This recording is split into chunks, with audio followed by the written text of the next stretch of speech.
As I sat down to write about high school, I realised it has been a short 18 years since my parents watched me graduate from Canterbury High School in Fort Wayne, Indiana, on a sunny June afternoon.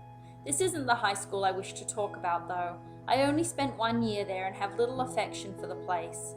The stories I carry with me into adulthood and my professional life are from the British School of Brussels, a school I came into in grade 5 and remained at until grade 11. I never realised how blessed I was to attend such good schools until I was a young professional delivering educational programs for pregnant teenagers in the Chicago area.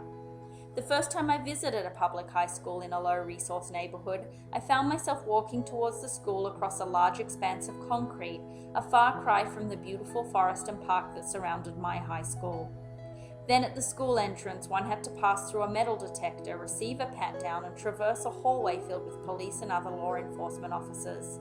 There are scholars who write of the systemic school-to-prison pipeline, and though I had never heard of that then, this school not only looked like a prison, it felt like one. The British School of Brussels, in contrast, consisted of 5 large brick classroom buildings that housed an elementary, middle and high school, though we called them lower, middle and upper school. There was a building we called the tennis barn with tennis courts inside and out, large rugby fields and a gymnasium. We didn't have lights for night games or bleachers, and most of the outdoor space was multi-purpose. My favourite memories, however, all revolve around 1 week in February we had every year at school called Charity Week. During Charity Week, every homeroom or class of students had to raise money. As a group, you could do whatever you liked, but I seem to recall you had to do something. The 15 to 20 students in my homeroom class were together from grade 7 on and pretty organised about this activity. 1 year we made and sold French fries at lunchtime. Another year we threw an Indian evening. It was a full-blown dinner party in the cafeteria that 150 parents and other community adults bought tickets to attend.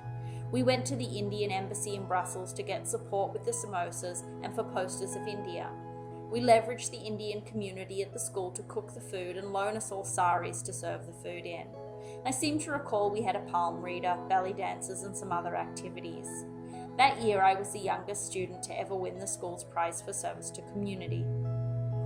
The money raised in Charity Week went to several non-for-profit organisations, charities like Greenpeace and the World Wildlife Fund, that were nominated by the student body. Sometimes organisations came to the school and talked about their work. I remember acutely a powerful presentation by an organisation working in London, telling stories of children they served at Toynbee Hall. I remember them telling us they needed summer volunteers, and volunteers needed to leave their emotional baggage at the gate.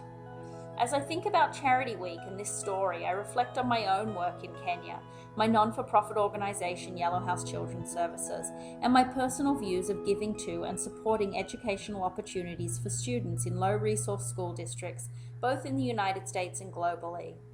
I wonder, did I always have a leaning to philanthropic endeavours, or did the school environment I was so privileged to be a part of nurture that aspect of my personality?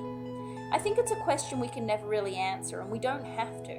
But what we do have to do as educators, parents and community members is make sure students have the tools and materials, as well as the opportunities to find and develop their own unique selves, because we never really know what this might mean for their futures.